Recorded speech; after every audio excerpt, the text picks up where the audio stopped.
নমস্কাৰ স্বাগতম মিত্ৰ বাতৰিলৈ ষ্টুডিঅ'ত মই প্ৰাঞ্জল পুনৰ গুৱাহাটী মহানগৰীত চাঞ্চল্যকৰ হত্যাকাণ্ড কামৰ চলেৰে বন্ধুৱে গুৱাহাটীলৈ আনি হত্যা কৰিলে বন্ধুক দুই বন্ধুৰ বিৰুদ্ধে মৰিগাঁৱৰ সঞ্জীৱ নাথক হত্যা কৰাৰ অভিযোগ উত্থাপন হৈছে প্ৰহ্লাদ নাথ আৰু আনন্দ দাসে হত্যা কৰাৰ অভিযোগ সঞ্জীৱৰ পৰিয়ালৰ 17 জানুৱাৰীত কামৰ সন্ধানত দুই বন্ধুৱে গুৱাহাটীলৈ আনিছিল সঞ্জীৱক উজান বজাৰৰ অমিত এজেন্সি নামৰ এটা সিকিউৰিটি এজেন্সিক হুমুৱাই দিছিল সঞ্জীৱক কিন্তু 19 জানুৱাৰীৰ নিশা পল্টন বজাৰৰ কিৰণশ্ৰী এপাৰ্টমেণ্টত সঞ্জীৱক প্ৰহাৰ কৰিছিল দুই বন্ধুৱে তাৰ পৰাই সঞ্জীৱ নাথক লৈ গৈছিল বিলপাৰলৈ নিশাৰ আন্ধাৰত দুই বন্ধুৰ সহযোগত এটা গুণ্ডা বাহিনীৰ দলে বেয়াকৈ প্ৰহাৰ কৰি পেলাই দিছিল সঞ্জীৱক মাৰধৰ কৰি থকাৰ সময়ত ঘৰলৈ ফোন কৰিছিল সঞ্জীৱ নাথে আৰু বাৰে বাৰে পৰিয়ালক আহ্বান কৰিছিল মোক বচাওক বুলি ঘটনাৰ নিশাই পৰিয়ালৰ লোক উপস্থিত হৈছিল গুৱাহাটীত কিন্তু কোনো সন্ধান উলিয়াব পৰা নাছিল সঞ্জীৱ নাথৰ আনকি দুই বন্ধুৱেও সঞ্জীৱক বিচৰাত সহযোগ কৰা নাছিল পৰিয়ালৰ লোকক 20 জানুৱাৰীত পল্টন বজাৰ থানাত সঞ্জীৱৰ নিৰুদ্দেশ সন্দৰ্ভত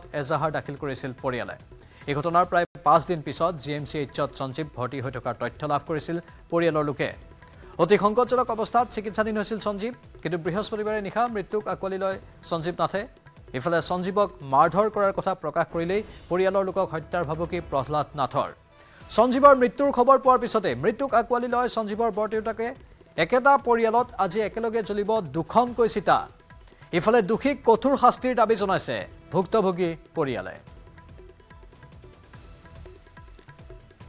আৰু ঘটনা সংঘটিত হোৱাৰ দিনা কিৰণশ্ৰী হোটেলৰ এয়া সিসিটিভি ভিজুৱেল দেখুৱাইছো আমি আপোনালোকক যি ঘটনা সংঘটিত হ'ল তাৰেই কিছু প্ৰমাণ এই সিসিটিভি ভিজুৱেলৰ পৰাও পোৱা গৈছে এই ঘটনাৰ সময়ত ঠিক তাৰ আগে পুনৰ গুৱাহাটী মহানগৰীত এই চাঞ্চল্যকৰ ঘটনা সংঘটিত হৈছে হত্যাকাণ্ড কামৰ চলেৰে বন্ধুৱে গুৱাহাটীলৈ আনি হত্যা কৰিলে বন্ধুক দুই বন্ধুৰ বিৰুদ্ধে মৰিগাঁৱৰ সঞ্জীৱ নাথক হত্যা কৰাৰ অভিযোগ উত্থাপন হৈছে প্ৰহ্লাদ নাথ আৰু আনন্দ দাসে হত্যা কৰাৰ অভিযোগ সঞ্জীৱৰ পৰিয়ালৰ 17 জানুৱাৰীত কামৰ সন্ধানত দুই বন্ধুৱে গুৱাহাটীলৈ আনিছিল সঞ্জীৱক উজান বজাৰৰ অমিত এজেন্সি নামৰ এটা সিকিউৰিটি এজেন্সিত হুমুৱাই দিছিল সঞ্জীৱক কিন্তু 19 জানুৱাৰীৰ নিশা পল্টন বজাৰৰ কিৰণশ্ৰী এপাৰ্টমেণ্টত সঞ্জীৱক প্ৰহাৰ কৰিছিল দুই বন্ধুৱে 19 জানুৱাৰীৰ দিনাখন তেওঁ লগত আনা কিজনে মানুহ লগাই তেওঁ মাৰধৰ কৰিছে ৰাতি প্ৰায় 9টামান বাজিৰ ঘটনাটো চলি আছে তেওঁ ৰুমতো দুখোচা তিনিখোচা মাৰা বুলি কৈছে প্ৰহ্লাদ নাথে তাক সেইটো কথা প্ৰহ্লাদে কৈছে মাৰাটো হয় কি কথাত মাৰিছে কাৰণ মই দাদা মুখৰ পৰা গোটেইখিনি মানে হেৰি জানিব পৰা নাই দাদাই মানে কি কথাত মাৰিলে তেতিয়া ফোনত ক'ব নোৱাৰিলে যেতিয়া মই মানে দাদাক আইচিউত ভৰ্তি কৰাইছোঁ তেওঁ গম নাপায় কি কথাত মাৰিছে তেওঁ মানুহ লগাই পেলাই মাৰিছে প্ৰহ্লাদ নাথে হাতৰ পৰা চাই আছে দাদাক মাৰি আছে বহুত মানুহে মাৰধৰ কৰিছে গোটেইখিনি চাই আছে প্ৰহ্লাদ নাথে আৰু দাদাই মৰা আগলৈকে মানে দাদাই স্পষ্টকৈ কথা কৈ গৈছে যে মোক সিহঁতে মানুহ লগাই মাৰিছে তই মোৰ কাৰণে যিখিনি কষ্ট কৰিছ যাতে দুখীয়া শাস্তি পায় মোৰ আত্মাই শান্তি পাব কৈ থৈ গৈছে কিৰণশ্ৰী এপাৰ্টমেণ্টৰ পৰা টানি লৈ গৈ বিলপাৰত মাৰিছে বিলপাৰত মাৰিছে মানে দাদাই সম্পূৰ্ণ এড্ৰেছটো দিছে মই বিলপাৰ চিনি পাওঁ মই এবাৰ নহয় 4-5 বাৰ ওপৰত গৈছোঁ তালৈ তেওঁ তাক সেইটো সম্পূৰ্ণ এড্ৰেছ দিছে আৰু এপাৰ্টমেণ্টৰ পৰা মানে এপাৰ্টমেণ্টৰ পৰা তাক দাঙি লৈ গৈছে উঠাই লৈ গৈছে খোজকাঢ়ি কথা পাতিয়ে লৈ গৈছে তেওঁ মানে বিলপাৰলৈকে তাত লৈ গৈ মানুহ লগাই মাৰধৰ কৰি শেষ কৰি পেলাইছে দাদাক আমাৰ জ্যেষ্ঠ সাংবাদিক দীপাংকৰ দাস আছে ফোন লাইনত দীপাংকৰ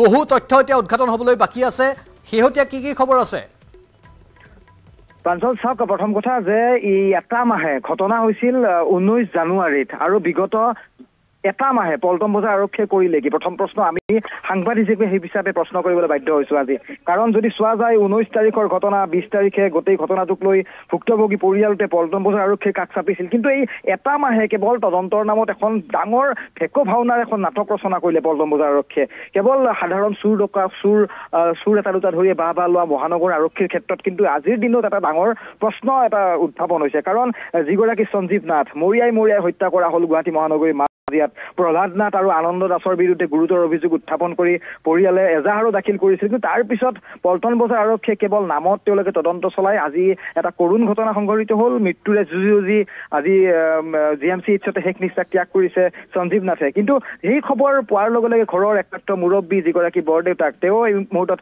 মৃত্যুক আকোৱালি লৈছে অৰ্থাৎ দুখনকৈ চিতা আজি নিশাৰ ভাগত মৰিগাঁৱৰ সেই বাসভৱনৰ সমীপতে জ্বলি উঠিব কিন্তু সেয়া দূৰৈ কথা কিন্তু আৰক্ষীৰ যিখিনি কৰণীয় আছিল তাক লৈ কিন্তু আজি বিভিন্নজনে প্ৰশ্ন উত্থাপন কৰিছে কাৰণ এজন 32 বছৰীয়া যুৱক উপৰচুপুৰি আক্ৰমণ কৰি গুৱাহাটীত মতাই আনি দুই বন্ধুৰ দ্বাৰা নৃশংসতাৰ বলি হ'ল মৃত্যুক আকোৱালি ল'লে আজি গোটেই ঘটনাটো কিন্তু উচিত তদন্ত বিচাৰিছে আজি তদন্ত সকলোৱে বিচাৰিছে কিন্তু এই সিসিটিভিৰ ভিজুৱেলটো যিটো আপুনি সংগ্ৰহ কৰিছে কি সূচাইছে পাৰ্কিঙত আমি চলাফিৰা কৰি থকা দেখিছোঁ এজন যুৱকক সেয়া অন্তিমটো দৃশ্য সঞ্জীৱ নাথৰ যি সিদিনা তেওঁ চিকিউৰিটি গাৰ্ড হিচাপে তেওঁ সেই এপাৰ্টমেণ্টত তেওঁ কৰ্মত নিয়োগ হৈ আছিলে আৰু সেয়া তেওঁৰ অন্তিমটো তেওঁৰ দৃশ্য CCTVত বন্দী হৈছিলে অৰ্থাৎ সেই সময়ৰ পিছৰ ভাগত যেতিয়া এন্ধাৰ নামি আহিছিল তেতিয়াই দুই ঘাতকে টাৰ্গেট কৰিছিল এইগৰাকী সঞ্জীৱক প্ৰহ্লাদ আৰু আনন্দ দুইজন অভিযুক্তৰ নাম ইমূৰ্তত পোহৰলৈ আহিছে কিন্তু আন এই যি দুজন অভিযুক্তৰ লগত কিন্তু এটা গেং জড়িত হৈ আছে যিটো গেঙে বিলপাৰত নিশা সেই সংঘটিত কৰিছিলে সেই লোমহৰ্ষক ঘটনা কিন্তু এই গেংটোৰ সদস্য হওক বা এই যি মূল অভিযুক্ত প্ৰহ্লাদ অথবা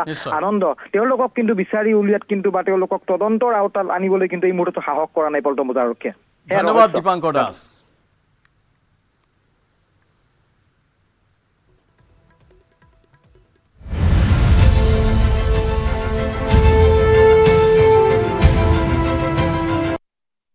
খন্তেক পিছতে গুৱাহাটীত উপস্থিত হ'ব RSS প্ৰধান মোহন ভাগৱত 5 দিনীয়া অসম ভ্ৰমণেৰে গুৱাহাটীত উপস্থিত হ'ব হিন্দুত্ববাদী নেতাগৰাকী RSSৰ শতাব্দী বৰ্ষপূৰ্তি উপলক্ষে দেশৰ ভিন্ন প্ৰান্তৰ ভ্ৰমণ আৰম্ভ কৰিছে মোহন ভাগৱতে 10 দিনীয়া পশ্চিমবংগ ভ্ৰমণ সামৰি আজি সন্ধিয়া গুৱাহাটীত উপস্থিত হ'ব RSS প্ৰধানগৰাকী বৰঝাৰ বিবাদ বদৰত উপস্থিত হৈ পুনে পুনে ৰাওনা হ'ব বৰবাৰীৰ সুদৰ্শনালয়লৈ ৰাষ্ট্ৰীয় স্বয়ংসেৱক সংঘৰ শতবৰ্ষত সংগঠনটো অধিক শক্তিশালী কৰাৰ লগতে কাৰ্য বিস্তাৰ শাখাৰ দ্বাৰা সমাজ পৰিৱৰ্তন আদি বিষয়ত স্বয়ংসেৱকৰ সৈতে মত বিনিময় কৰিব মোহন ভাগৱতে ৰাষ্ট্ৰীয় স্বয়ংসেৱক সংঘই সমাজ পৰিৱৰ্তনৰ দিশত কৰি অহা সামাজিক সমৰ্হতা নাগৰিক কৰ্তব্য পৰ্যাবৰণ স্বদেশী সামগ্ৰী ব্যৱহাৰ কুটুম্ব প্ৰবোধন আদি বিষয়সমূহ স্বয়ংসেৱকৰ জৰিয়তে ৰাজ্যৰ মাজলৈ কেনেদৰে লৈ যাব পাৰে তাৰ ওপৰতো গুৰুত্ব আৰোপ কৰিব লগতে গুৱাহাটী মহানগৰীৰ সংঘৰ দুটা শাখাত উপস্থিত হৈ দুইটা শাখা তুলিৰ বৈঠকত অংশ ল'ব RSS প্ৰধানগৰাকী কাইলৈ আবেলি IIT গুৱাহাটীত ৰাষ্ট্ৰ সেৱিকা সমিতিৰ এখন বৈঠকতো অংশগ্ৰহণ কৰিব মোহন ভাগৱতে 23 ফেব্ৰুৱাৰীৰ পুৱা হাউকুছিৰ সাউথ পইণ্ট হাইস্কুল চৌহদত এক বৌদ্ধিক অনুষ্ঠানত ভাগ ল'ব RSS প্ৰধানগৰাকীয়ে অসম ভ্ৰমণৰ সময়ত সংঘৰ প্ৰচাৰকৰ লগতে আন কেইবাখনো বৈঠকত অংশ ল'ব হিন্দুত্ববাদী নেতাগৰাকীয়ে অসম ভ্ৰমণৰ অন্তত 26 ফেব্ৰুৱাৰীৰ পুৱাই অৰুণাচললৈ ৰাওনা হ'ব RSS প্ৰধান মোহন ভাগৱত অসম ভ্ৰমণৰ পূৰ্বে 10 দিনীয়া বংগ ভ্ৰমণৰ সময়ত স্বভাষা স্ব-উৎপাদন স্ব-সংস্কৃতিৰ ওপৰত গুৰুত্ব আৰোপ কৰে ভাগৱতে লগতে পৌৰাণিক হিন্দু পৰিয়াল ব্যৱস্থা পুনৰ ঘূৰাই অনাত অধিক গুৰুত্ব RSS প্ৰধানগৰাকীৰ উল্লেখযোগ্য যে 2023 বৰ্ষৰ 29 ডিচেম্বৰত মাজুলীৰ আউনীআটী সত্ৰলৈ আহিছিল RSS প্ৰধান মোহন ভাগৱত পুনৰ মোহন ভাগৱতৰ 5 দিনীয়া অসম ভ্ৰমণে বহন কৰিব বিশেষ গুৰুত্ব RSS প্ৰধানগৰাকীয়ে অসম ভ্ৰমণৰ সময়ত ধৰ্মান্তৰকৰণ লাভ জেহাদ RSSৰ সাংগঠনিক দিশ অধিক শক্তিশালী কৰাৰ লগতে অসমৰ নিৰ্বাচন সন্দৰ্ভত অধিক গুৰুত্ব প্ৰদানৰ সম্ভাৱনা আছে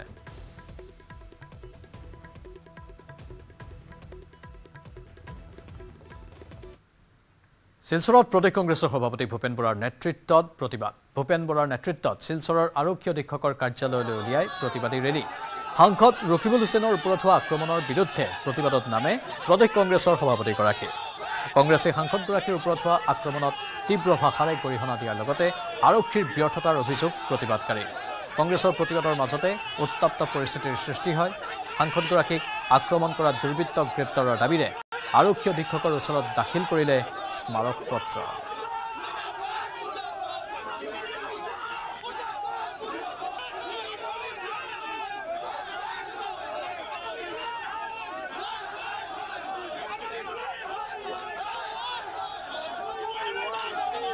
কালি আমাৰ MP ৰকিবুল হুছেইন ডাঙৰীয়াক আক্ৰমণৰ সময়ত তেওঁৰ লগত যি নিৰাপত্তাৰক্ষী আছিল তেওঁলোকৰ লগত কাৰ্বাইনত গুলি ভৰ্তি হৈ আছে 4 জাই ব্লেংক ফায়াৰ হৈছে তাৰ পাছতো গুণ্ডাৰ নাম লৈ খাকী পোছাকত যি ধৰণে গুণ্ডাবিলাকে লাট মাৰিছে সেই কথাটো মই অসম পুলিচক কৈছোঁ যে এইটো আপোনালোকে সৰু আইন শৃংখলা বিষয় বুলি নল'ব কাৰণ ইয়াত যে AP লিখা আছে অসম পুলিচ মোৰ গাতটো নাই আছাম বুলি লিখা খাকী পোছাকত লাট মৰা মানে অসমৰ ওপৰত লাট মৰা আছাম পুলিচ দুটা শব্দ আছে যিটো কাপোৰত গুণ্ডাই লাট মাৰিছে তাত AP লিখা আছে AP মানে অসমতো লাট মাৰিছে P মানে পুলিচকো লাট মাৰিছে তেওঁ এজন পুলিচ নহয় তেওঁ অসম পুলিচৰ প্ৰতিনিধি কিন্তু পুলিচৰ গাত হাত দিয়া এই কথাবিলাক যদি চৰকাৰে সহজভাৱে লয় তেতিয়াহ'লে অসম জংগল ৰাজ হ'ব সেইকাৰণে আমি অসম পুলিচক কৈছোঁ যে অনতি পলমে দৃষ্টান্তমূলক শাস্তি দিয়ক যাতে অসমত কোনো আইন শৃংখলা হাতত তুলি ল'বলৈ সাহস কৰিব নোৱাৰে উত্তপ্ত হৈ পৰিল দবকা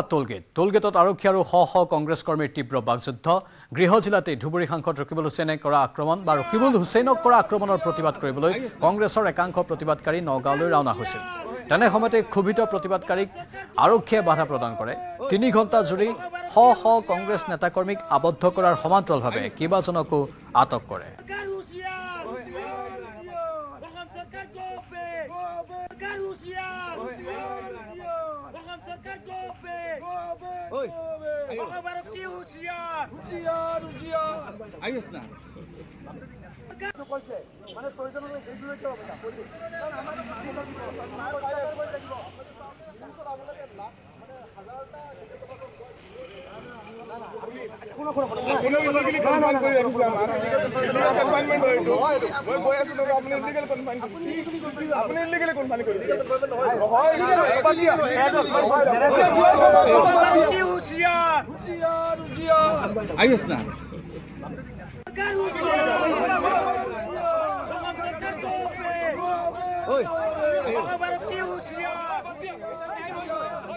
ইফালে ৰকিবুল হুছেইনৰ ওপৰত হোৱা আক্ৰমণৰ বিৰুদ্ধে বৰপেটাতো কংগ্ৰেছৰ প্ৰতিবাদ বৰপেটা জিলা কংগ্ৰেছৰ সভাপতি ৰফিকুল হকৰ নেতৃত্বত দলীয় কৰ্মীসকলে আৰক্ষীৰ বেৰিকেড ভাঙি সাব্যস্ত কৰে প্ৰতিবাদ এয়া দেখুৱাইছো দৃশ্য ৰকিবুল হুছেইনৰ ওপৰত হোৱা আক্ৰমণৰ বিৰুদ্ধে বৰপেটাতো কংগ্ৰেছৰ এই প্ৰতিবাদী কাৰ্যসূচী আৰু সেই সময়তে আৰক্ষীৰ সৈতে হতাহতিত লিপ্ত হয় এইসকল কংগ্ৰেছী বৰপেটাৰ জিলা কংগ্ৰেছৰ সভাপতি ৰফিকুল হকৰ নেতৃত্বত দলীয় কৰ্মীসকলে আৰক্ষীৰ বেৰিকেড ভাঙি এই প্ৰতিবাদ সাব্যস্ত কৰে লোকসভাৰ সাংসদ কংগ্ৰেছ দলৰ জ্যেষ্ঠ নেতা ৰকিবুল হুছেইন ডাঙৰীয়াৰ ওপৰত যি বৰ্বৰ আক্ৰমণ কৰিল দিনৰ পোহৰত তাৰ প্ৰতিবাদত আমি বৰপেটা জিলা কংগ্ৰেছ কমিটি এক প্ৰতিবাদী কাৰ্যসূচী হাতত লৈছোঁ আৰু এইটো খুব এটা নিন্দনীয় ঘটনা হৈছে আৰু যিহেতু গৃহ বিভাগ মুখ্যমন্ত্ৰী ডাঙৰীয়াৰ নিজৰ হাতত আছে তেওঁলোকে ইতিমধ্যে কোনে কোনে ইয়াত কাৰ্যত জড়িত তেওঁলোকৰ নামো প্ৰকাশ কৰিছে কিন্তু আমি কাকো গ্ৰেপ্তাৰ কৰা এতিয়ালৈকে আমি দেখা নাই তাৰ প্ৰতিবাদত আমি আজি তাৰ কাৰণে আমি এই প্ৰতিবাদী কাৰ্যসূচী হাতত লৈছোঁ এই দুষ্কৃতিকাৰীসকলক অনতিবিলম্বে গ্ৰেপ্তাৰ কৰিব লাগে হুছেইনৰ এজাহাৰ দাখিল বৃহস্পতিবাৰে সাংসদগৰাকীক কৰা আক্ৰমণৰ ঘটনাক লৈ সাংসদগৰাকীয়ে 22 জনৰ বিৰুদ্ধে এজাহাৰ দাখিল কৰিছে এজাহাৰ দাখিল কৰি ৰকিবুল হুছেইনে নগাঁও আৰক্ষী অধীক্ষকৰ শাস্তিমূলক বদলি দাবী কৰে একে সময়তে সাংসদগৰাকীয়ে ৰূপহীহাট থানাৰ ভাৰপ্ৰাপ্ত বিষয়াক বৰ্খাস্ত কৰাৰো দাবী জনায় সদনৰ অধ্যক্ষকো লিখিত অভিযোগ দাখিল কৰিব বুলি জনালে ধুবুৰীৰ সাংসদগৰাকীয়ে এজাহাৰ দাখিল কৰি এতিয়া এজাহাৰ দাখিল কৰি একো লাভ নাই বুলিও টিপ্পনী দিয়ে অধিক জনাব আমাৰ জ্যেষ্ঠ সাংবাদিক নীলোৎপল বৰাই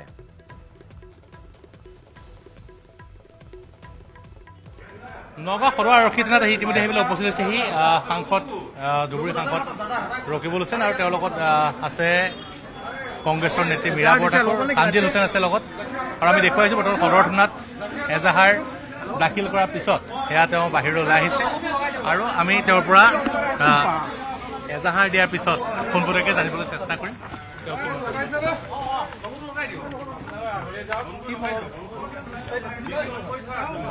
ইতিমধ্যে আপোনাক আক্ৰমণকাৰী চিনাক্ত হোৱা বুলি সদনত পীযুষ হাজৰিকাই মন্তব্য কৰিছে গতিকে কি ক'ব বিচাৰে আপুনি মুখ্যমন্ত্ৰী হিমন্ত বিশ্ব শৰ্মা এজন ভীৰু লোক ভয়াতুৰ লোক আমাৰ নিচিনা অপজিশ্যন কৰি কেতিয়াবা দেখক শাসনত আছেতো ক্ষমতাই মূৰত ধৰিছে তেওঁৰ উদ্ভণ্ডালি ইমান পৰ্যন্ত আহিছে অপৰাধীৰ লগত ডাইৰেক্ট কথা পাতে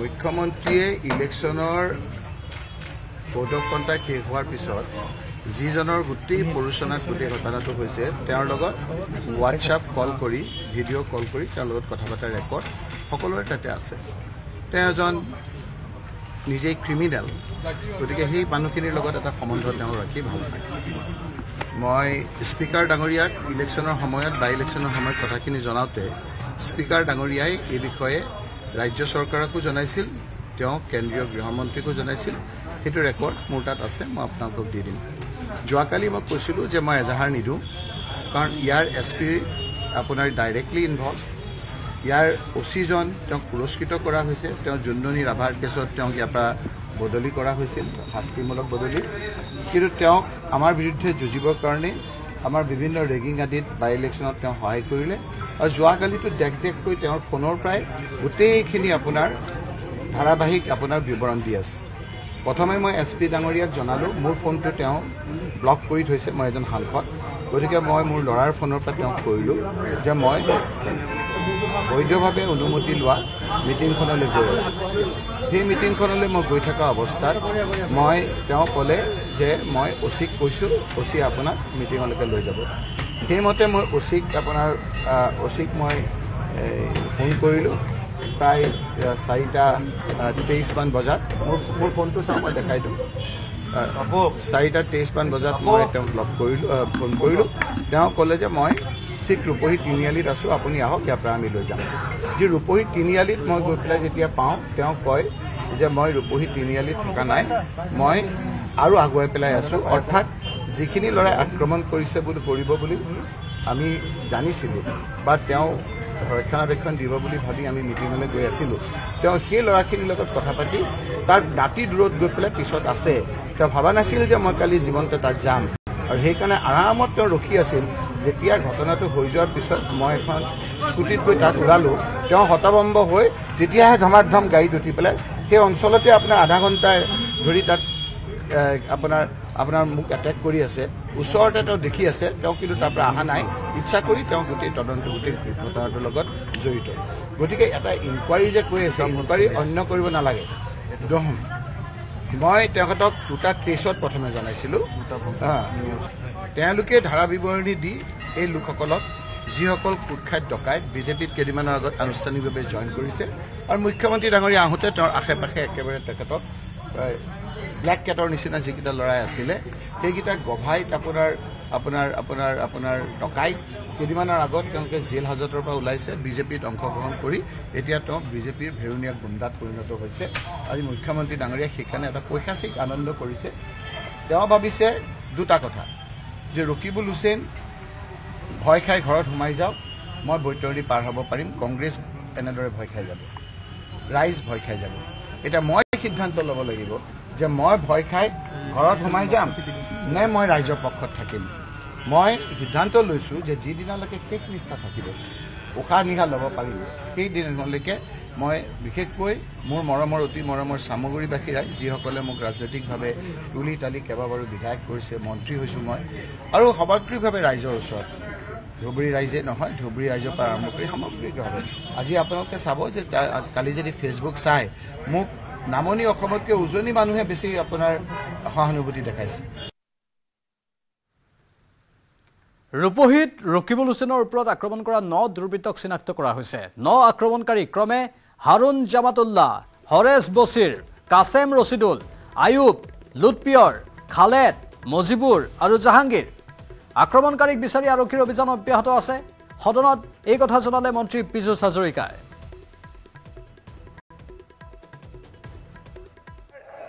এই বিষয়ে যদি মুখ্যমন্ত্ৰী ডাঙৰীয়া যিটো অসমত নাই, মই পাৰ্লিয়ামেণ্টাৰী এফেয়াৰ্ছ মন্ত্ৰী নহয়, তেখেতৰ হৈ মই এটা কথা ক'ব খোজো। ছাৰ, যিকেইজনে মাননীয় সাংসদগৰাকীক আক্ৰমণ কৰিছে বা কৰা বুলি কোৱা হৈছে, সেই ব্যক্তিগৰাকী ছাৰ আইডেণ্টিফাই হৈছে। তেখেতলোকৰ নাম ছাৰ হাৰুণ জামতলা, হৰেছ বছিৰ, কাছেম ৰছিদুল, আয়ুব, লুৎকিয়ৰ, খালেক, মজিবুৰ, জাহাংগীৰ। ছাৰ, তদন্তৰ প্ৰক্ৰিয়া চলি আছে। তেখেতে মাননীয় LP ডাঙৰীয়াই যিটো কৈছে সেইটো সম্পূৰ্ণ সত্যৰ ওপৰত প্ৰতিষ্ঠিত নহয়, যে অনুশোচনা নাই, একো কৰা নাই, তেনেকুৱা হোৱা নহয়। অধ্যক্ষ ডাঙৰীয়া, পুলিচে তদন্ত কৰি আছে। মই ইতিমধ্যে নামকেইটা সদনত প্ৰকাশ কৰিলোঁ। এইকেইজন ব্যক্তিক আইডেণ্টিফাই কৰা হৈছে। গতিকে নিশ্চয়কৈ তদন্ত প্ৰক্ৰিয়া ত্বৰান্বিত হ'ব, আৰু দোষী সাব্যস্ত হ'লে তেখেতলোকৰ বিৰুদ্ধে শাস্তিৰ ব্যৱস্থা লোৱা হ'ব। বিধানসভাৰ পূৰ্বে কংগ্ৰেছ বিধায়িনী দলে আজি সাংসদ ৰকিবুল হুছেইনক কৰা আক্ৰমণৰ প্ৰতিবাদ সাব্যস্ত কৰে। সাংসদ আক্ৰমণৰ ঘটনাটোক লৈ পুৱাই দিছপুৰত কংগ্ৰেছ বিধায়িনী দলে বৈঠকত মিলিত হয়। বৈঠকৰ অন্তত কংগ্ৰেছে বিধানসভা চৌহদত প্ৰতিবাদ সাব্যস্ত কৰে। বিৰোধী দলপতি দেৱব্ৰত শইকীয়াৰ নেতৃত্বত কংগ্ৰেছৰ বিধায়কসকলে প্ৰতিবাদ সাব্যস্ত কৰে। বিধায়িনী দলৰ বৈঠকতেই সাংসদ আক্ৰমণৰ ঘটনাক লৈ কংগ্ৰেছে সদন স্থগিত ৰখাৰ প্ৰস্তাৱনাৰ সিদ্ধান্ত গ্ৰহণ কৰে।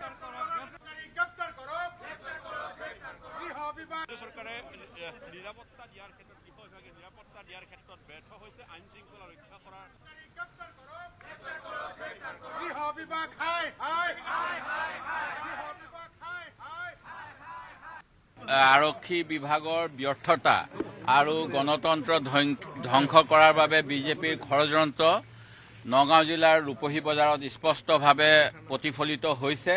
ৰাইজৰ প্ৰতিনিধি এজনৰ চলাচলৰ ক্ষেত্ৰত যি বাধাৰোপ কৰি পেলাই কংগ্ৰেছ দলক আগন্তুক সময়ত বা বিৰোধী যিসকল শক্তি এইসকলক যে অসম চৰকাৰে বাধা দিব বিচাৰিছে তেওঁলোকৰ বিৰুদ্ধে যাতে জনমত সৃষ্টি কৰিব নোৱাৰে বিৰোধী দলসমূহে তাৰ যি প্ৰচেষ্টা ইয়াক আমি নিন্দা কৰিছো, গৰিহণা দিছো। মুখ্যমন্ত্ৰী মহোদয়ৰ যি বিবৃতি অতি পুতৌজনক। তেখেতে কালি কৈছে যে ৰূপহীহাট আৰু কি অঞ্চলবিলাক সামগ্ৰী তেখেত অসম চৰকাৰৰ অসমৰ ভৌগোলিক সীমাৰ মুখ্যমন্ত্ৰী, ভৌগোলিক সীমাৰ গৃহ দপ্তৰৰ মন্ত্ৰী। তেখেতে এনেকুৱা দায়হৰা মন্তব্য দিব নালাগে।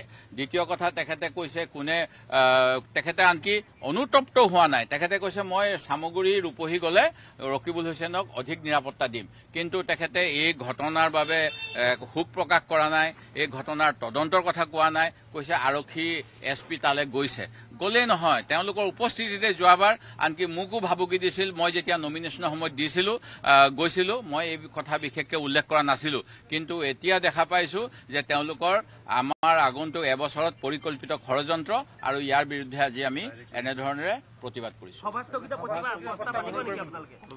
হয় আমি আনিম।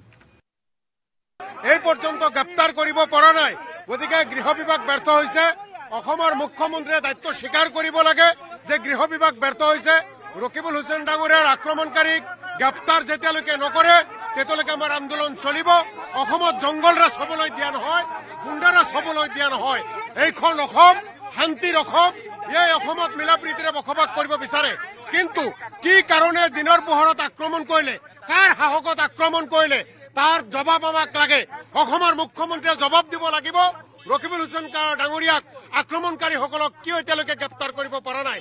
এইখন অসমত জনপ্ৰতিনিধিৰ যেতিয়া সুৰক্ষা নাই, জনপ্ৰতিনিধি যেতিয়া স্বাধীনভাৱে ঘূৰিব নোৱাৰে, সাধাৰণ মানুহৰ কি অৱস্থা সকলোৱে জানে। গৃহ বিভাগ ব্যৰ্থ হৈছে, অসম আৰক্ষী ব্যৰ্থ হৈছে। ইয়াৰ উপযুক্ত জবাব দিব লাগিব। আজি আমি বিধায়কসকলে প্ৰতিবাদ কৰিছো। সমগ্ৰ অসমতে কংগ্ৰেছ কৰ্মীসকল ৰাইজে ওলাই আজি প্ৰতিবাদ কৰিব। অসমখন আমি জংগল ৰাজ হবলৈ নিদিওঁ। অসমত জংগল ৰাজ কেতিয়াও হবলৈ দিয়া নহয়, গুণ্ডা ৰাজ হবলৈ দিয়া নহয়। বিজেপিৰ গুণ্ডাসকলে এনেকুৱা আক্ৰমণ কৰিছে, এই বিজেপিৰ গুণ্ডাসকলক গ্ৰেপ্তাৰ কৰিব লাগে। জনপ্ৰতিনিধিৰ ওপৰত দিন দুপৰতে আক্ৰমণ চলিছে। গৃহ বিভাগে মুখ মেলি চাই আছে, একো কৰা নাই এতিয়ালৈকে। গতিকে সম্পূৰ্ণ মুখ্যমন্ত্ৰীয়ে গৃহ বিভাগটো পদত্যাগ কৰক, অতি সোনকালে দেব আৰু জীৱনৰ নিৰাপত্তা দিয়ক আমাক সকলোকে। গোটেই ৰাইজক মানুহৰ জীৱনৰ নিৰাপত্তা সুনিশ্চিত কৰক মুখ্যমন্ত্ৰীয়ে। ৰাইজৰ প্ৰতিনিধি এজন যদি অসমত ঘূৰি ফুৰিব নে হয়, আমাৰ CLP লিডাৰে কৈছে এই যে বাহিৰৰ প্ৰতিনিধিসকল আহিব, কি কৰিব তেওঁলোকে? আৰু কংগ্ৰেছৰ প্ৰতিবাদ সন্দৰ্ভত বিজেপি বিধায়ক মানৱ ডেকাই ক'লে বিজেপি কাজিয়া কৰা দল নহয়। সাংসদগৰাকীক আক্ৰমণ কৰা ঘটনাটো অবাঞ্ছিত ঘটনা। লগতে বিধায়কগৰাকীয়ে ক'লে আৰক্ষীয়ে নিজৰ কাম কৰি আছে, আৰক্ষীক নিজৰ কাম কৰিবলৈ দিয়ক। বিজেপি আৰু কাজিয়া কৰিতো ৰাজনীতি কৰা দল নহয়, ঘটনাটো অবাঞ্ছিত। ইতিমধ্যে মুখ্যমন্ত্ৰী মহোদয়ে বিধানসভাত এটা বিবৃতি দিছে, আৰু এইটো এটা আইন শৃংখলাজনিত ঘটনা। তাৰ ওপৰত ইনকুৱাৰী হৈছে, SP নিজে গৈছে, আৰু মুখ্যমন্ত্ৰীয়ে ইতিমধ্যে কৈছে যে তেওঁৰ যদি চিকিউৰিটি ৰিলেটেড ইছ্যু আছে তাক এড্ৰেছ কৰা হ'ব, তো চিকিউৰিটি বঢ়াই দিয়া হ'ব। গতিকে এনেকুৱা ধৰণৰ ঘটনা অবাঞ্ছিত। গতিকে ভৱিষ্যতে এনেকুৱা ঘটনা নহ'লে ভাল। পুলিচৰ আপোনালোকে আমিনো কিয় পুলিচ হৈ যাওঁ? পুলিচে নিজৰ কাম কৰিব দিয়কচোন। অসম পুলিচ যথেষ্ট এফিচিয়েণ্ট, আপোনালোকে জানে, কৰিব। পুলিচে নিজৰ কাম কৰিব, অলপ সময় দিয়ক, ধৈৰ্য ধৰক। ৰূপহীহাটত সাংসদ ৰকিবুল হুছেইনক কৰা আক্ৰমণৰ বিৰুদ্ধে সৰব বিধায়ক অখিল গগৈ, যাৰ বাবে আজি তেওঁক এঘণ্টাৰ বাবে নিলম্বন কৰে সদনৰ পৰা। ৰকিবুল হুছেইনৰ ওপৰত হোৱা আক্ৰমণ সন্দৰ্ভত মাত মতাৰ বাবে নিলম্বন কৰা বুলি কয় বিধায়ক অখিল গগৈয়ে। সেই ঠাইত পূৰ্বেও কংগ্ৰেছৰ 7জনকৈ বিধায়কক আক্ৰমণ কৰিছিল। কালিৰ ঘটনাৰ লগত গৃহ বিভাগ আৰু মুখ্যমন্ত্ৰী জড়িত বুলি কয় বিধায়ক অখিল গগৈয়ে। বিৰোধীৰ কোনো নেতা ৰাইজৰ মাজলৈ যাব নোৱাৰা পৰিৱেশৰ সৃষ্টি হৈছে। অসমত জংঘল ৰাজ আৰম্ভ হৈছে বুলি অভিযোগ বিধায়ক অখিল গগৈৰ। সদনত এই সম্পৰ্কত বিৰোধী দলপতিৰ দুৰ্বল ভূমিকাকো সমালোচনা কৰে বিধায়ক অখিল গগৈয়ে। আজি আমি দাবী জনাইছিলোঁ ৰাইজৰ দলৰ তৰফৰ পৰা, দাবী জনাইছিলোঁ যে OC আৰু SPক ছাছপেণ্ড কৰিব লাগে, ইমিডিয়েটলি অপৰাধীকেইটাক গ্ৰেপ্তাৰ কৰিব লাগে, আৰু অসমৰ মুখ্যমন্ত্ৰীয়ে আহি নিজেই ইয়াত সদনত বিবৃতি দি ক'ব লাগে যে এনেকুৱা ঘটনা ভৱিষ্যতে আৰু কেতিয়াও অসমত নহয়। এয়া অসমত চলি থকা জংগলৰাজ, আৰু যদিহে এনেকুৱা জংগলৰাজ চলি থাকে আগন্তুক দিনবিলাকত কোনো বিৰোধী পক্ষৰ মানুহে ক'তো নিজৰ সমষ্টি বা ৰাইজৰ ওচৰলৈ যাব নোৱাৰিব। এনেকৈ ৰাইজৰ ওচৰলৈ গ'লৈ এনেকৈ আইন শৃংখলা সমস্যা এটা দেখুৱাই মাৰপিট কৰি মানুহক ভিতৰলৈ সোমাই দিব। কিন্তু দুৰ্ভাগ্যবশতঃ অধ্যক্ষ মহোদয় এইটো মানি নল'লে, বৰং মোৰ ওপৰত একশ্যন ল'লে, মোক নিলম্বিত কৰিলে।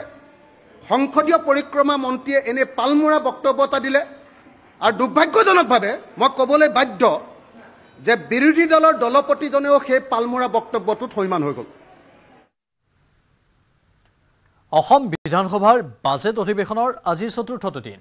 সাংসদ ৰকিবুল হুছেইনক আক্ৰমণৰ ঘটনাক লৈ উত্তাল হৈ পৰে সদন। সদনৰ আৰম্ভণিতে সাংসদগৰাকীক আক্ৰমণক লৈ বিৰোধী দলপতি দেৱব্ৰত শইকীয়াই সভা স্থগিতৰ প্ৰস্তাৱ আনে। ঘটনাক লৈ মুখ্যমন্ত্ৰীৰ মন্তব্যকো দেৱব্ৰত শইকীয়াই সমালোচনা কৰে। মন্ত্ৰী পীযুষ হাজৰিকাই সদনৰ মজিয়াত সাংসদ আক্ৰমণৰ ঘটনাৰে জড়িত নাম প্ৰকাশ কৰে। আনহাতে বিধানসভাৰ অধ্যক্ষই সভা স্থগিত প্ৰস্তাৱ নাকচ কৰে। একে সময়তে শাসকীয় পক্ষই ৰকিবুল হুছেইনক আক্ৰমণৰ ঘটনা এডভান্টেজ আছাম বিফল কৰাৰ ষড়যন্ত্ৰ বুলি দাবী কৰে। তাকে লৈ সদনত হুলস্থুলীয়া পৰিৱেশৰ সৃষ্টি হয়, যাৰ পৰিপ্ৰেক্ষিতত অধ্যক্ষই 10 মিনিটৰ বাবে সদন স্থগিত ৰাখিবলৈ বাধ্য হয়। মাননীয় অধ্যক্ষ মহোদয়, আজি আমি সভা স্থগিত প্ৰস্তাৱ এটা আনিছিলো। যোৱাকালিৰ ঘটনাটোৰ বিষয়ে লোকসভাৰ সদস্য ৰকিবুল হুছেইনৰ ওপৰত প্ৰাণহানিৰ পৰিকল্পিত আক্ৰমণ আৰু ৰাজ্যৰ আইন শৃংখলা গণতন্ত্ৰৰ বাবে বিপদজনক। সেয়ে সদনৰ সকলো কাৰ্যসূচী বাতিল কৰি মই এই বিষয়টোত ৰাজহুৱা হিচাপে আলোচনা কৰিবলৈ আপোনাক দাবী জনাইছো।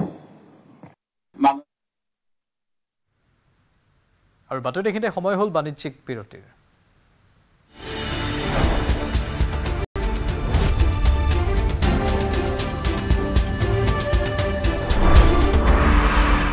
এইটো মাইথান ষ্টিল নহয়।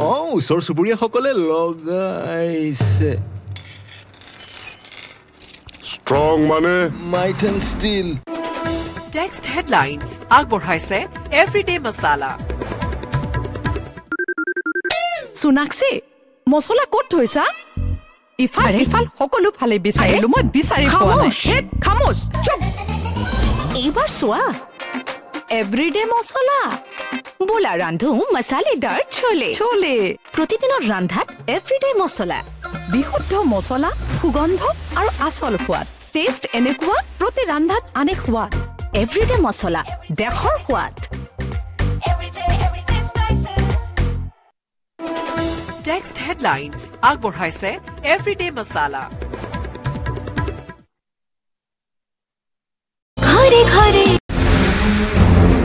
যোৰহাটত উৎপাদিত চাউলত আৰ্ছেনিক। গৱেষণাৰ তথ্যক লৈ চিন্তিত কৃষক। কৃষকক সকাহ কৃষি বিশ্ববিদ্যালয় গৱেষণা সঞ্চালকক।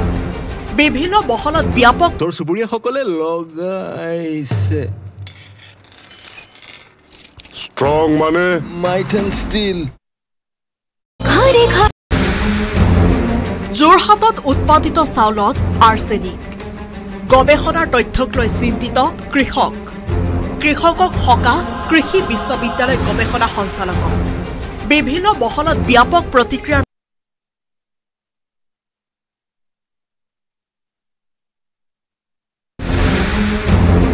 যোৰহাটত উৎপাদিত চাউলত আৰ্ছেনিক। গৱেষণাৰ তথ্যক লৈ চিন্তিত কৃষক। কৃষকক সকাহ কৃষি বিশ্ববিদ্যালয় গৱেষণা সঞ্চালকক। বিভিন্ন বহলত ব্যাপক প্ৰতিক্ৰিয়াৰ পিছতে বিষয়টোক লৈ চিন্তিত নহবলৈ আহ্বান জনাইছে অসম কৃষি বিশ্ববিদ্যালয়ৰ গৱেষণা সঞ্চালকে। চাউলত আৰ্ছেনিকৰ উপস্থিতি ধৰা পৰা বিষয়টোৱে বিশেষকৈ চিন্তিত কৰি তুলিছে কৃষকসকলক। এই সন্দৰ্ভত কৃষক তথা ৰাইজক চিন্তিত নহবলৈ আহ্বান জনাইছে অসম কৃষি বিশ্ববিদ্যালয়ৰ গৱেষণা সঞ্চালকে। গৱেষণা হৈ আছে, হয়, আমাৰ ভূগৰ্ভৰ আমাৰ যিটো মাত্ৰাত থাকিব লাগে তাত অলপ বেছি পৰিমাণে পোৱা গৈছে, আৰু তাৰ বিষয়ে আমাৰ অসম কৃষি বিশ্ববিদ্যালয়কে আৰম্ভ কৰি বিভিন্ন প্ৰতিষ্ঠানত আমাৰ এনেকুৱা ধৰণৰ আৰ্ছেনিকৰ ওপৰত গৱেষণা হৈ আছে, আৰু আজিৰ দিনত কিন্তু ইয়াৰ কোনো চিন্তাৰ বিষয় নাই। তিতাবৰৰ ভূগৰ্ভস্থ পানীত বিপদজনক মাত্ৰাত আৰ্ছেনিক।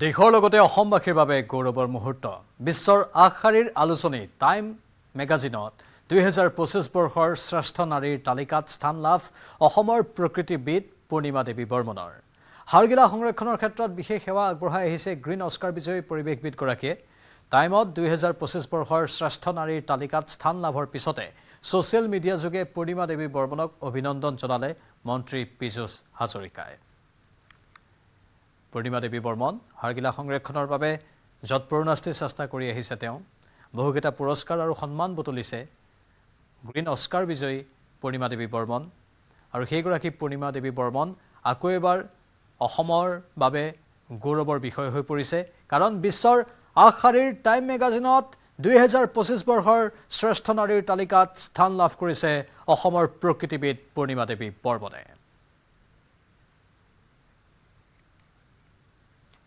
গুৱাহাটীত লাহে লাহে আৰম্ভ IPLৰ জ্বৰ বৰ্ষাপাৰা ষ্টেডিয়ামত ৰাজস্থান ৰয়েলছে অনুশীলন চলোৱাৰ সময়তে চিটি চেণ্টাৰত উপস্থিত হ'ল ৰিয়ান পৰাগ চিটি চেণ্টাৰত ৰাজস্থান ৰয়েলছৰ অল ৰাউণ্ডাৰ তথা ভাৰতীয় ক্ৰিকেটাৰ অসম সন্তান ৰিয়ানক জনালে উষ্ম আদৰণি চিটি চেণ্টাৰ কৰ্তৃপক্ষই আয়োজন কৰা হাল্লা বল শীৰ্ষক অনুষ্ঠানত অংশগ্ৰহণ কৰে ৰিয়ানে যুৱ ক্ৰিকেটাৰগৰাকীক কাষতে পাই উৎফুল্লিত হৈ পৰে অনুৰাগীসকল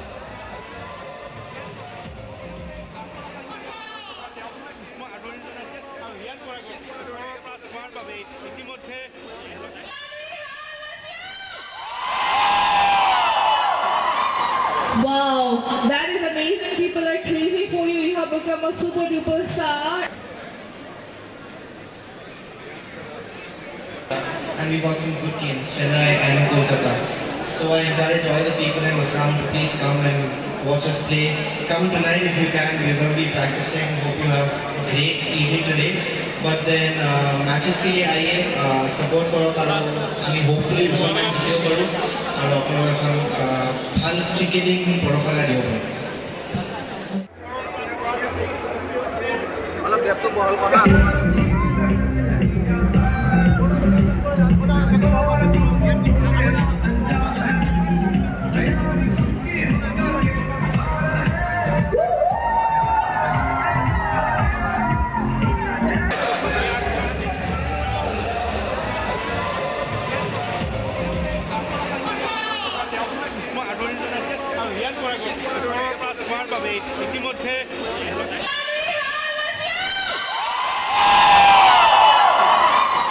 Wow, that is amazing. People are crazy for you. You have become a super duper star.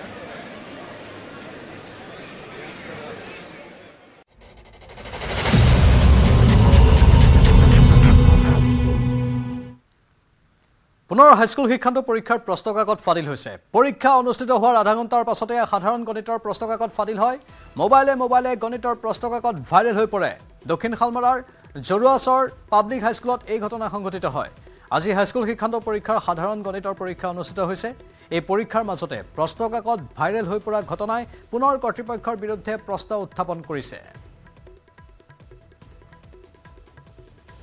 ইমান কটকটীয়া মানে পৰিবেশৰ মাজত কেনেকৈ এই কোশ্চেন পেপাৰ লিক আউট হ'ল গতিকে এই সন্দৰ্ভত আমি আমাৰ প্ৰশাসনক এপিল কৰিছোঁ আহ্বান জনাইছোঁ যে অতি শীঘ্ৰে ইনকুৱাৰী হ'ব লাগে আৰু দোষীসকলক আইনীয় বিহিত ব্যৱস্থা ল'ব লাগে গোটেই বিহিত মানে ব্যৱস্থাখিনি ঠিকে আছে ইয়াৰ মাজত কোনোবা দায়িত্বত থকা ব্যক্তি কোনোবা টিচাৰ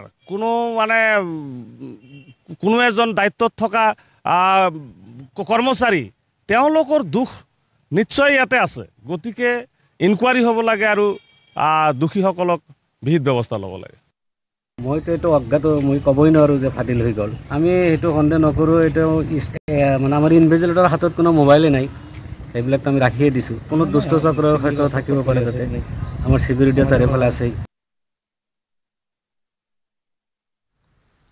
ধেমাজিৰ চিলাপথাৰত ভয়ংকৰ পথ দুৰ্ঘটনাত গুৰুতৰভাৱে আহত 10জন ছাত্ৰ ছাত্ৰী সংকটজনক অৱস্থাত ডিব্ৰুগড়লৈ প্ৰেৰণ দুগৰাকী ছাত্ৰীক আহত শিক্ষাৰ্থীসকল আটাইয়ে মেট্ৰিকৰ পৰীক্ষাৰ্থী আছিল আজি মেট্ৰিকৰ সাধাৰণ গণিতৰ পৰীক্ষা আছিল পৰীক্ষা দিবলৈ এখন অটোত আহি আছিল 10 গৰাকী ছাত্ৰ ছাত্ৰী চিলাপথাৰ দেবেন্দ্ৰনগৰ আৰু মাজৰবাৰীৰ পৰা চিমেনমুখ ট্ৰাইবেল উচ্চতৰ মাধ্যমিক বিদ্যালয়ৰ কেন্দ্ৰলৈ আহি আছিল শিক্ষাৰ্থীসকল আহত পৰীক্ষাৰ্থীসকল মাজৰবাৰীৰ স্বামী বিবেকানন্দ হাইস্কুলৰ পৰা আহিছিল স্কুলৰ এক্সাম ষ্টুডেণ্ট আছিলে চবকেইটাই সিহঁতে এক্সাম দিয়ে কেইটামান দিব পাৰিলে আৰু 4-5জন দিব নোৱাৰিলে সিহঁতে ডিব্ৰুগড় মেডিকেলত পঠালোঁ আৰু আমি হিমন্ত বিশ্ব শৰ্মা ছাৰক আৰু ৰণোজ পেগু ছাৰক আমি অনুৰোধ জনাইছোঁ সিহঁতে যিবিলাক ষ্টুডেণ্টে দিব পৰা নাই পৰীক্ষা সিহঁতে যিনি কিবা একটা ব্যৱস্থা যিনি কৰে সোনকালে অটত অহা সময়ত অটখন পাল্টি হৈ গ'ল সিহঁতে এতিয়া বিশেষকৈ ডাঙৰকৈ দুখ পালে ডিব্ৰুগড় মেডিকেলত পঠালে এতিয়া মেট্ৰিক পৰীক্ষাত নকল কৰাক লৈ হোৱা বিবাদৰ পৰিণতিত গুলীচালনাৰ ঘটনা ছাত্ৰৰ মাজত নকল কৰাক লৈ হোৱা দুটা পক্ষৰ বিবাদৰ ফলত গুলীচালনা কৰে এজন ছাত্ৰই এই গুলীচালনাৰ ঘটনাত এজন ছাত্ৰৰ থিতাতে মৃত্যু হৈছে আহত হৈছে আন এজন ছাত্ৰ বিহাৰৰ তাৰাচন্দী নামৰ ঠাইডোখৰত সংঘটিত হয় এই ঘটনাত অস্ত্ৰসহ আৰক্ষীয়ে গ্ৰেপ্তাৰ কৰিছে এজন মেট্ৰিক পৰীক্ষাৰ্থীক একাংশ মেট্ৰিক পৰীক্ষাৰ্থীৰ মাজত নকল কৰাক লৈ সংঘটিত হৈছিল কাজিয়া পৰীক্ষা কেন্দ্ৰটোত নকল কৰিবলৈ নিদিয়াৰ বাবে গুলীচালনা কৰিছিল এজন ছাত্ৰই গুলীচালনা কৰা ছাত্ৰকেইজন দেহৰীৰ হাইস্কুলৰ ছাত্ৰ सेंट एन्स बुजान स्कूल में ये छात्र को आपस में एक गोलीबारी हुआ था उसी में एक छात्र को पैर में लगा था और एक छात्र को पीठ में लगा था और उसमें से जब इलाज के क्रम में एक छात्र का मृत्यु भी हुआ था ये शंभूबिका गांव का छात्र है तो उसी चीज़ को लेके वो गांव का परिजन और छात्र का परिजन ने यहाँ पे आज जाम करने के लिए कोशिश किया था उनसे यहाँ पे आके बात किया था उनको अच्छे से एक्सप्लेन किए हैं हम पूरा कार्रवाई करेंगे करके आश्वासन भी दिए हैं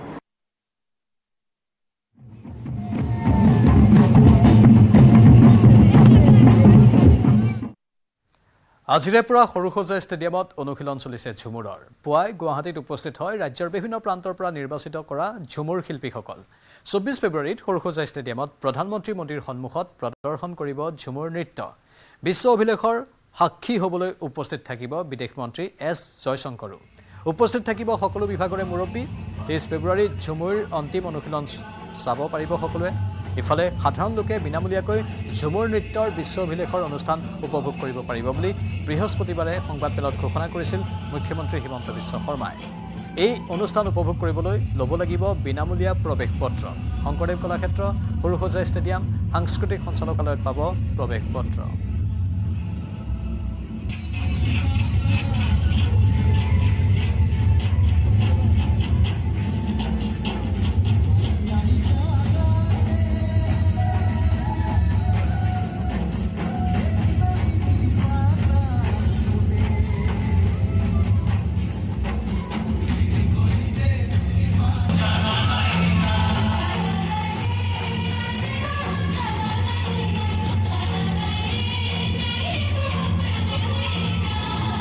আমাৰ অসমৰ চাহ জনজাতি আদিবাসী সমাজৰ আধ্যাত্মিকভাৱে পালন কৰা কৰম পৰৱৰ লগত সংগতি ৰাখি পৰিৱেশন কৰা ঝুমুৰ নৃত্য বৰ্ণাঢ্য বৰণীয়া মন্ত্ৰমুগ্ধকৰ দৃশ্যৰে লোক অলংকাৰ লোক পৰম্পৰা লোক আধ্যাত্মিকতা সকলোবিলাক নিহিত হৈ থকা এই ঝুমুৰ নৃত্য মুখ্যমন্ত্ৰী ডাঙৰীয়াই অনুভৱ কৰে সমগ্ৰ বিশ্ববাসীয়ে এই সুন্দৰ নয়নাভিৰম দৃশ্য উপভোগ কৰা উচিত আৰু সমান্তৰালভাৱে এই চাহ জনজাতি আদিবাসী সমাজখনে পালন কৰা এই পৰিৱেশটোকো যাতে আমি আৰু নতুন আংগিকেৰে আমি উপস্থাপন কৰাৰ এটা বাতাবৰণ আমি নিৰ্মাণ কৰোঁ তাৰ কাৰণে এই মহা আয়োজন ঝুমুৰ বিনন্দিনী ইপিনে সৰুসজা ষ্টেডিয়ামত ঝুমুৰ নৃত্যৰ অনুশীলনৰ মাজতে মূৰ্ছা গৈছে বহুকেইগৰাকী ইয়াৰ দৃশ্য দেখুৱাইছোঁ স্বাভাৱিকতেই এই অনুশীলন পূৰ্ণগতিত চলি আছে কিন্তু তাৰ মাজতেই দুই এটা অঘটনো সংঘটিত হৈছে মূৰ্ছা গৈছে অৱশ্যে সুচিকিৎসাৰ ব্যৱস্থা কৰা হৈছে তাত চিকিৎসক আছে চিকিৎসাৰ সকলো ব্যৱস্থাৱলী আছে সেয়েহে কোনো চিন্তাৰ কাৰণ নাই লগে লগে তেওঁলোকৰ চিকিৎসাৰ সকলোখিনি ব্যৱস্থা গ্ৰহণ কৰা হয়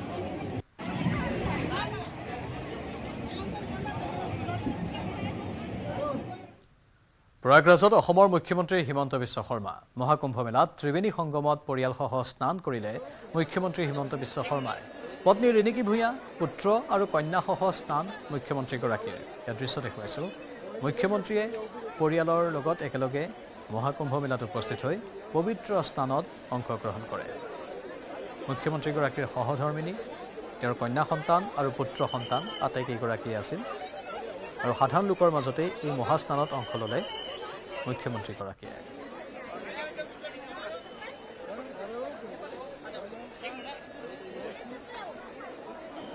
ये एक बहुत बड़ा सौभाग्य है, कुंभ में स्नान करने का जो सौभाग्य है।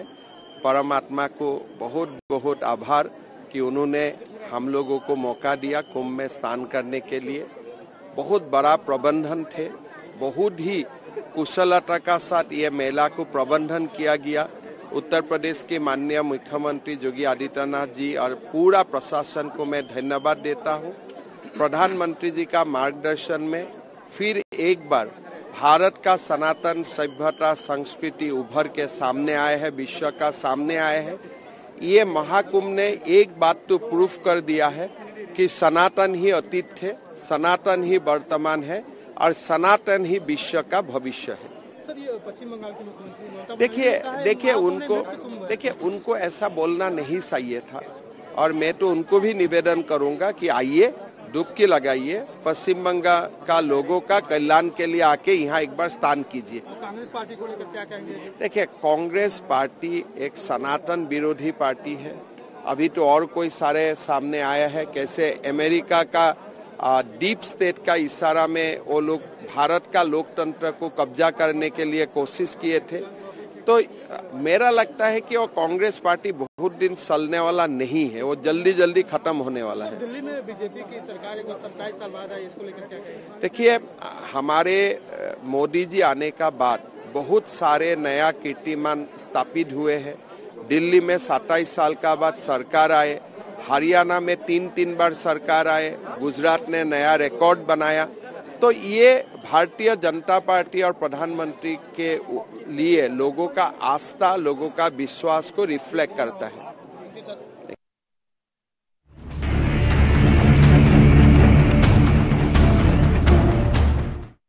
ভাৰতীয়ৰ বাবে এটা সুখবৰ। মাৰ্কিন যুক্তৰাষ্ট্ৰৰ সৰ্বোচ্চ তদন্তকাৰী সংস্থা FBI সঞ্চালক পদত নিযুক্তি দিছে ভাৰতীয় বংশোদ্ভৱ কাছ পেটেলক। আমেৰিকাৰ ফেডাৰেল ব্যুৰো অফ ইনভেষ্টিগেশ্যনৰ নৱমজন সঞ্চালক হিচাপে নিযুক্তি লাভ কৰিছে কাছ পেটেলে। ইতিমধ্যে কাছ পেটেলৰ নিযুক্তিপত্ৰত স্বাক্ষৰ কৰিছে আমেৰিকাৰ ৰাষ্ট্ৰপতি ডোনাল্ড ট্ৰাম্পে। মাৰ্কিন সিনেটেও ডোনাল্ড ট্ৰাম্পৰ একান্ত অনুগত কাছ পেটেলক FBI সঞ্চালক হিচাপে অনুমোদন জনাইছে।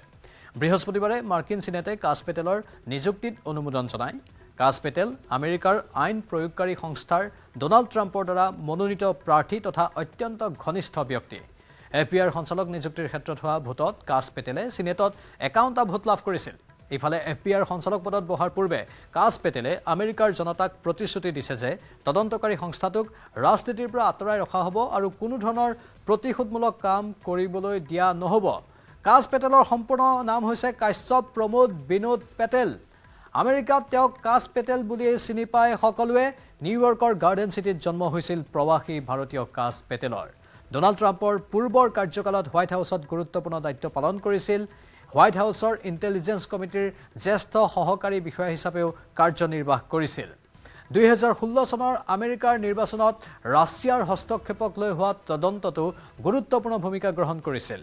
ডোনাল্ড ট্ৰাম্পৰ প্ৰথমটো কাৰ্যকালত ৰাষ্ট্ৰীয় নিৰাপত্তা পৰিষদ আৰু প্ৰতিৰক্ষা বিভাগৰ ভাৰপ্ৰাপ্ত সচিবৰ প্ৰধান কৰ্মী হিচাপে কাৰ্যনিৰ্বাহ কৰিছিল।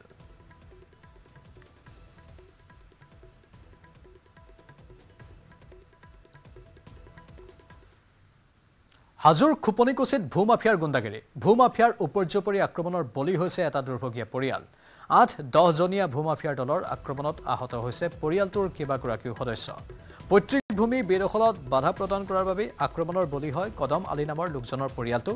খুপনিকুছিৰ ঘৰৰ সমীপতে থকা কদম আলীয়ে নিজৰ কৃষিভূমি চাবলৈ যোৱাৰ সময়তে অতৰ্কিতে আক্ৰমণ চলায় ভূমাফিয়াৰ দলটোৱে। দুৰ্বৃত্তই কোৰ আৰু লাঠিৰে কৰা উপৰ্যুপৰি আক্ৰমণত ইতিমধ্যে আহত হৈছে কদম আলীৰ লগতে তেওঁৰ পত্নী আৰু 4 বছৰীয়া শিশুটি। ইমানতে ক্ষান্ত নাথাকি দুৰ্বৃত্তৰ দলটোৱে কদম আলীৰ বাসগৃহতো অনাধিকাৰ প্ৰৱেশ কৰি তেওঁৰ বৃদ্ধা মাতৃকো প্ৰহাৰ কৰে। খুপনিকুছি অঞ্চলত দীৰ্ঘদিনৰ পৰা সন্ত্ৰাস চলাই অহাৰ অভিযোগ দুৰ্বৃত্তৰ দলটোৰ বিৰুদ্ধে। ইতিমধ্যে ঘটনা সন্দৰ্ভত কদম আলীয়ে হাজো আৰক্ষী থানাত দাখিল কৰিছে এজাহাৰ। মোৰ বাবাৰ পৈতৃক সম্পত্তি আমাৰ দলিল আমাৰ চব 2002 চনতে খুঁটা পুতি আছে আমাৰ সেই খুঁটা পুৰাণ খুঁটা উগলাই কিনে 2 হাত মানে আমাৰ মানে মাটিখিনি লৈ কিনে দখল কৰি খেতি চেতি পুতিছে তোমালোকৰ মাটিৰ কাষতে মই একদম মাটিৰ লগত সীমাই মই তেখেতে ক'লোঁ যে তুমি এইটো এনেকৈ কৰিছা এইটো কৰিব নালাগে তোমাৰ সীমাটো ৰচিটো টনাই লোৱা উগলাই দিয়ে আহি কৈছে তুমি আমি নোগলাওঁ তোমালোকে আজি খুটি পুতিছে মই কৈছোঁ আমি খুটি আমাৰ বাবাই পুতিছে আমাৰ বাবাই 2002 চনত মৰিছে তেতিয়া আমাৰ 2002ত খুটি পতা মেডি বেটা মোৰ মেডি মাটি যোন মেয়াচৰৰ ল'ৰা মুস্তফা তেওঁ মানে ফোন কৰি আনিলে তেওঁৰ ভাই ছয় মানে 10টামান আহিলে মাতি আনি কিনে মোৰ সম্পত্তি সিহঁতে নিজেই জোৰ জবস্তি কৰি খুটি আকৌ এক্সট্ৰাকৈ পুতিছে আৰু মোৰ ঘৰত দৌৰি দৌৰি আহি কিনে মোৰ ফেমিলিক মাৰিছে মোক মাৰিছে মোৰ মাক মাৰিছে মোৰ মাক বুঢ়া মানুহ আৰু এনেকুৱা কোব দিছে কোদাল দি কিনে মোৰ অলপ ভাগ্য কোদাল পথাৰত কোদাল আছিল আৰু ডেগাৰ লাঠি আনিছিলে মানে মোৰ এনেকুৱা হৈছিলে সিহঁতৰ ঘৰ হ'ল মোৰ ঘৰৰ পৰা 2 কিলোমিটাৰ ডিষ্টেঞ্চত মানে 2 কিলোমিটাৰ ডিষ্টেঞ্চত আহি কিনে মোক নিজে চকাতে মোৰ মানে জানত মানে মোৰ ঘৰত খেদি আহি কিনে মাৰিছে মোক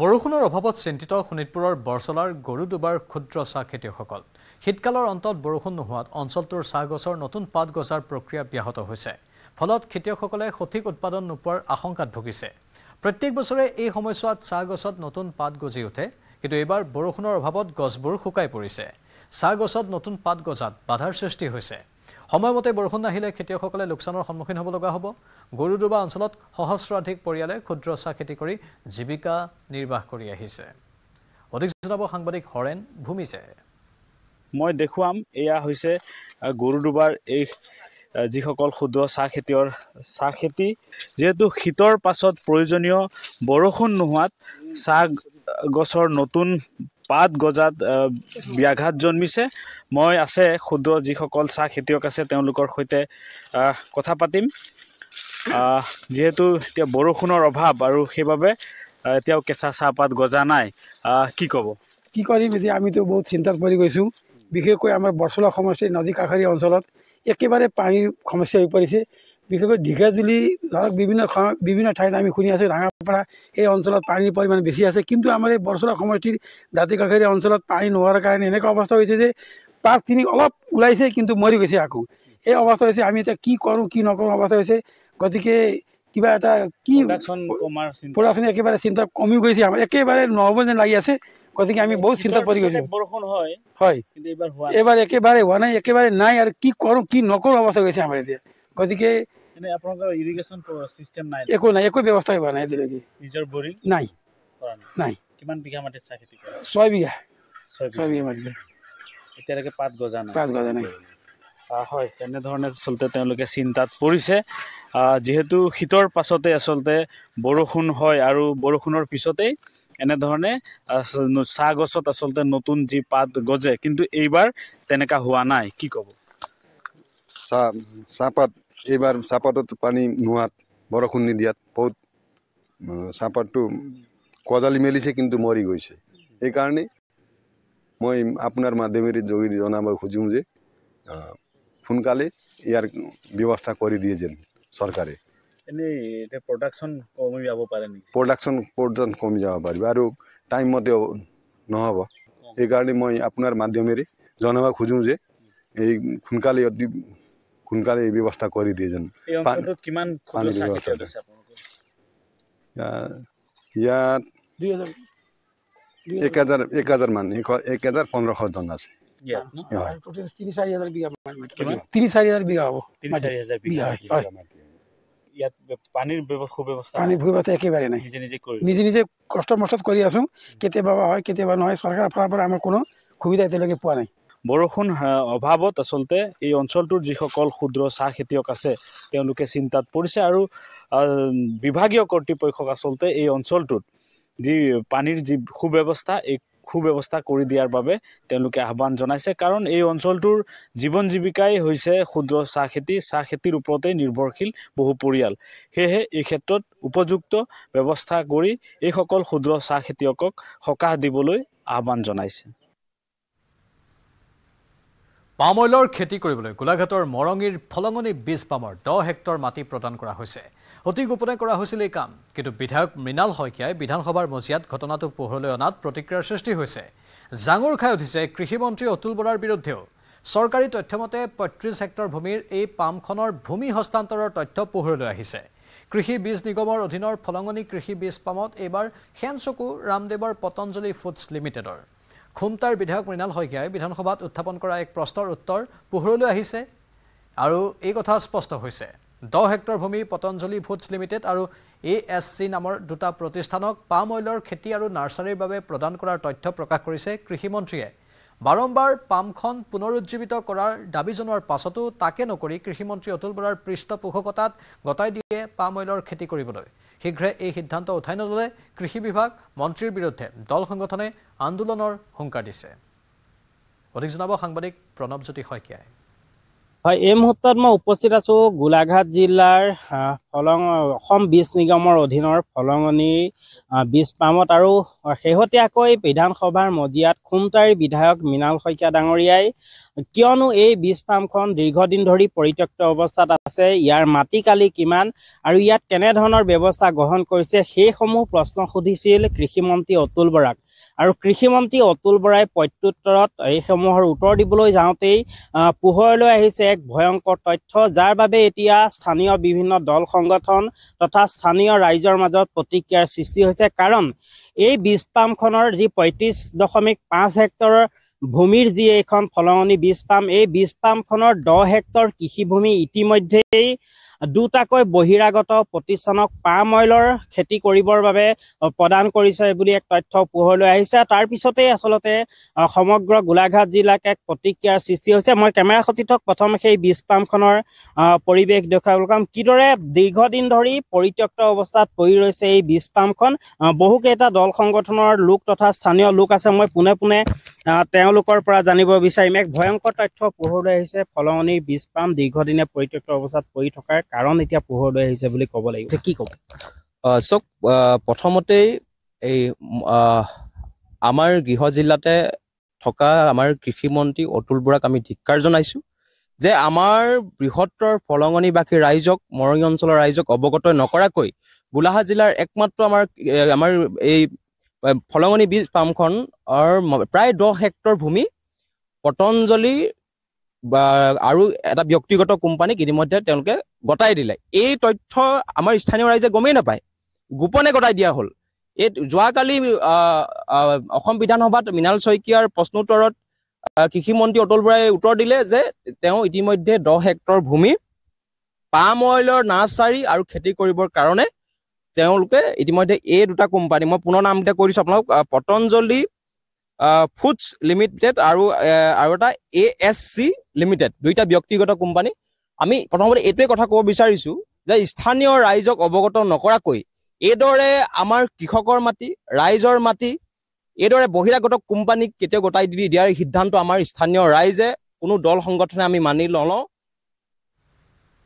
ৰাজ্যৰ লগতে উত্তৰ পূৰ্বাঞ্চলৰ ৰাজ্যত বৰষুণৰ সম্ভাৱনা। সাগৰ পৃষ্ঠৰ পৰা 1.5 কিলোমিটাৰ গতিবেগত উৎপত্তি হোৱা ধুমুহাৰ ফলত অসমৰ লগতে উত্তৰ পূৰ্বাঞ্চলৰ কিছু ৰাজ্যত বৰষুণৰ সম্ভাৱনা। বৰঝাৰস্থিত আঞ্চলিক বতৰ বিজ্ঞান কেন্দ্ৰই জাৰি কৰিছে আগজাননী। অনাগত 4 দিনলৈ অসমৰ লগতে উত্তৰ পূৰ্বাঞ্চলৰ কিছু ৰাজ্যৰ কিছু ঠাইত বিজুলী ঢেৰেকনিৰ সৈতে বৰষুণৰ সম্ভাৱনা আছে যদিও অৰুণাচলৰ কিছু ঠাইত শিলাবৃষ্টি হোৱাৰ সম্ভাৱনা আছে। ঠিক তেনেদৰে আজিৰে পৰা অনাগত 5 দিনত উত্তৰ পূৰ্বাঞ্চলৰ কিছু ৰাজ্যৰ ঠাই বিশেষে মজলীয়া বৰষুণৰ সম্ভাৱনা जारी करा हुई है। नागालैंड और इसके आसपास के क्षेत्र में 1.5 kilometre above mean sea level पर एक साइक्लोनिक सर्कुलेशन है। इसके अलावा एक तरफ जो कि नॉर्थ बांग्लादेश से तेलंगाना की तरफ जा रहा है, across gangetic West Bengal, interior Orissa and south Chhattisgarh, extending up to 1.5 kilometre above mean sea level, ये लेस मार्क्ड हो गया है। अब रही बात वेदर फोरकास्ट की, तो डे 1 में हम लोग एक्सपेक्ट कर रहे हैं कि अरुणाचल प्रदेश के कुछ स्थानों में हल्की से मध्यम स्तर की बारिश होने की संभावना है। वहीं आसाम, मेघालय, नागालैंड और मणिपुर में यहाँ के 1 या 2 स्थानों में हल्की बारिश होने की संभावना है, जबकि मिजोरम और त्रिपुरा में वेदर ड्राई रहने की संभावना है। इसके अलावा अरुणाचल प्रदेश के हायर रीचेस के आइसोलेटेड प्लेसेस में लाइट स्नोफॉल होने की संभावना है।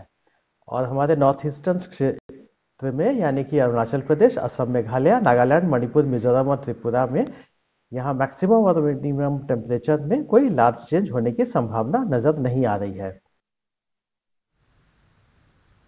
সময় হৈছে এতিয়া বাতৰি পৰা বিদায় লোৱাৰ। নমস্কাৰ।